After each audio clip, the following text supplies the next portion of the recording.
We are back, everybody. John Delarose here, delarose.com. That's DELARROZ.com. Subscribe to my newsletter, get some free comics, never miss a video update. Helps with everything that's going on. I appreciate everybody who subscribes over there. I'll leave that link down below. This is the Silver Surfer Resurrection, the new Epic Collection for the Silver Surfer. It's volume 9. Now, the Epic Collections from Marvel don't come out in order. You get random volumes depending on, what they feel like putting out there for different stuff. And they do prioritize a lot of uncollected stuff previously, which is pretty cool.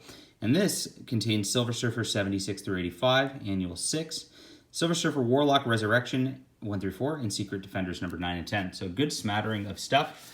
Most of it written by Ron Mars, some of it written by Jim Starlin. Now, the Silver Surfer dealt with the Infinity Gauntlet and its fallout and all that in volumes 6 and 7. We do not have a volume 8, which continues Ron Mars's run, and some big events happen in there that they keep referencing at the beginning of this. So I kind of wish they came out with 8 first, but they came out with this instead. Now, this era is, what years was this? 1993. And what's nice about this is we got Ron Lim's art on this for the most part, and so this is not your standard, image style 90s art. We're still in an era where we have mostly house style Marvel. You can tell from all the gutters and all that. And we have a beautiful emotional Silver Surfer drawn by Ron Lim. I really actually love his art. It's very smooth, very easy to read. And as you go through these stories, you really get a sense of just classic comics. Classic cosmic comics, and that's what I like out of this. Now it starts where we meet the Jack of Hearts, who's asking Silver Surfer to help him survive. And I'm not familiar with the Jack of Hearts, really, so I watch this. They go to some prison colony where there's a prisoner held there who makes special armors, basically. And the Jack of Hearts is brought in, and they hope something happens. And this is a multi-issue storyline already.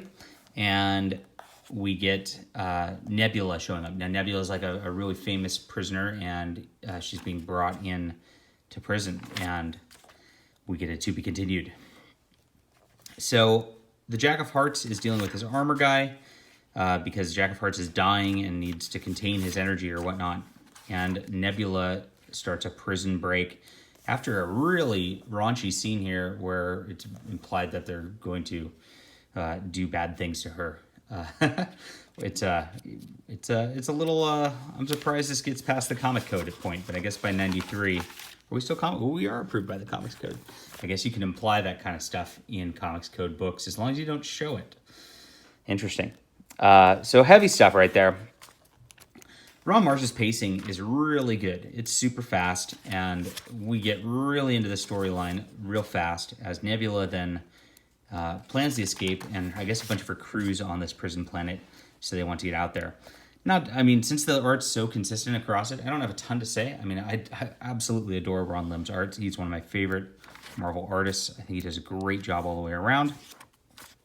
And we get a Galactus storyline brewing in the background also here. So we see Jack of Hearts in his new armor. Wow. Now, the one thing about the 90s, I got to say, they do these side pages, and I hate these side pages. These double spreads where you have to turn the comic to the side. That is one, quote, innovation of the early 90s. And they finally escape, and there's something coming. Dun, dun, dun. So Jack of Hearts and Silver Surfer get out of that whole deal after Nebula escapes. And there's this new Captain Marvel, I guess. And there's this old guy, Morg, who's out, and I don't know most of these characters too well. I guess if I would have read volume 8, I probably would be a little more familiar with them because there are a lot of references to Silver Surfer 75. But I'm vaguely familiar with a lot of them. And the career after this, the deal, and there's this axe that everybody's after, and Beta Ray Bill shows up, and we get this cosmic adventuring team that shows up to fight this Terrax character. Now, this is where we learn a little bit more about Terrax. It was kind of a mystery for the first issue. We get a little more of this fight between Morg and who was the other guy? Terrax. Terrax wants Morg's axe or something like that. I don't know. And we learn that he's from a long time ago, and there was this whole group sent after him to basically contain him because he's a real big evil threat, and he's finally escaped and come back, and there's a last member of a surviving race who's after him now. Silver Surfer ends up with the axe, and here's the gal we see who, her name's Ganymede, I guess, and she's after him, and they do the standard, we are fighting as superheroes and doing it in a, mistaken way until we figure it out, and then we have a talk. They always do that. It's part of a superhero trope. Ron Lim's art's beautiful as usual. We get this giant fortress thing. Very cool design. And they go after the Terrax dude. Or the Tyrant, I guess, rather. I keep saying Terrax. Terrax was the original Axe guy, I guess, and then the Tyrant is the gal that she's after. And they all get captured. Everybody, cosmic person who's been involved in this. One of them is Galactus' Herald, and Galactus is not happy about this, so he swirls in his space chair. I love that he rides around in his space chair. Gotta sit in the vacuum of space, rest the bones. And so they go after the Tyrant, and the Tyrant defeats everybody pretty much, except for, he's aware of Galactus, and I guess they've fought before also. Finally, everybody kind of escapes, and we've got this, and Galactus makes a deal that he will not go after him for now. And then we pause in the Silver Surfer storyline to get this Resurrection storyline.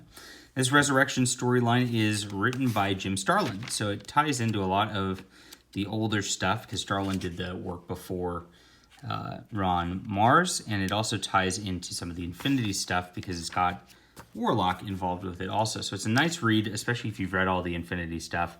I would read this, I believe, before Infinity Crusade, if you can. So if you got all these the cosmic stuff and you want to keep on the Starlin universe after Infinity Gauntlet, before Infinity Crusade, is a good spot to read this. Inshallah Ball, I guess, is dead. And there's Warlock and the Infinity Watch also, which you should get those trade paperbacks because they set up shop on Monster Island before the Infinity Crusade here. And I don't like the art as much as Ron Lim's art here. You see a lot of funky little faces and stuff like that, but it services the story pretty well.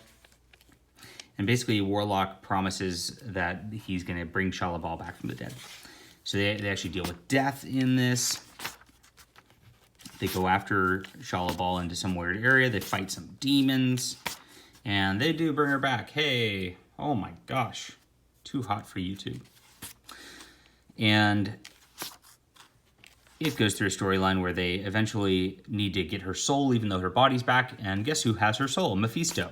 And this ties into a lot of early Silver Surfer stuff. If you've read Volume 3 of this, and if you've read, even Volume 1, Volume 1 I guess isn't out, but I mean the omnibus that covers what will, or not Volume 1, my bad. Volume 1 is a bunch of Fantastic Four stories, which have the Silver Surfer in it. This is how the Epic Collections go, and so it's a lot of reprints of stuff that's in other collected editions. Volume 2 would be the original Silver Surfer run. Now, that's only available in Omnibus right now. It's not in Epic Collection, but it will be the same material pretty much. And a lot of Mephisto Silver Surfer fights in there. So this is a very classic storyline right here of Shalabal being captured and the Silver Surfer being a part of this. And they take on Mephisto. And we have Warlock versus Mephisto, which is pretty epic battle at the end here. Really good storyline. This is classic Surfer stuff and classic Warlock in the Infinity Watch. I really enjoy the whole Starlin Cosmic Saga. Now, they do get her back. Spoilers, it's called Resurrection, so you can figure that happens. And of course, what happens is, and this is the weakest part of the story to me, earlier, Shalabal becomes Empress of their whole planet, and she's like, I don't have time for you, Silver Surfer. We can't be lovers. And that reigns thin for me because, I mean, they can, I don't know. And it just didn't work very well as an original plot point. So when they rehash it again and they quickly try to wrap things up with it, it doesn't ring true also. And Silver Surfer just is kind of angsty and goes off alone after this. And meh, I mean, it's just returning the status quo of what was in the early Silver Surfer run through this miniseries, and that's basically what happened on the pages here. I would have liked to have seen a little more character development, right? And actually like have a change in the status quo where, maybe she does, try to work out a relationship with him from afar as he does his thing. Would have been nice. And we get into the annual now after that. The Joseph Phillips on pencils, who is a much weaker artist than either the Resurrection storyline or the Ron Lim storyline, as you can tell. And Silver Surfer's dealing with this kid. Oh, this is the Captain, who is gonna be the new Captain Marvel. I'm not even sure how long he lasts. I don't remember his existence in the Marvel universe. I remember the original Captain Marvel. I guess this kid is his son, and it was hidden for a while, and Silver Surfer goes to protect the mother and him, and Ronan the Accuser wants the power bands back to the Kree Empire, so they have a big fight with Ronan, and eventually the kid decides to take up the mantle a little bit.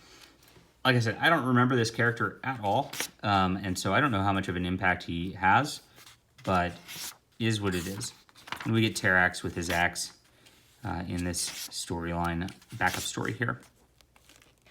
And then finally, we have a backup story featuring Jack of Hearts and Ganymede, who's been in the main storyline here. Little cheesecake here. You notice her chest doesn't stay the same size between panels. Oh well, this is what you get for these. From these one-off artists and these backstories.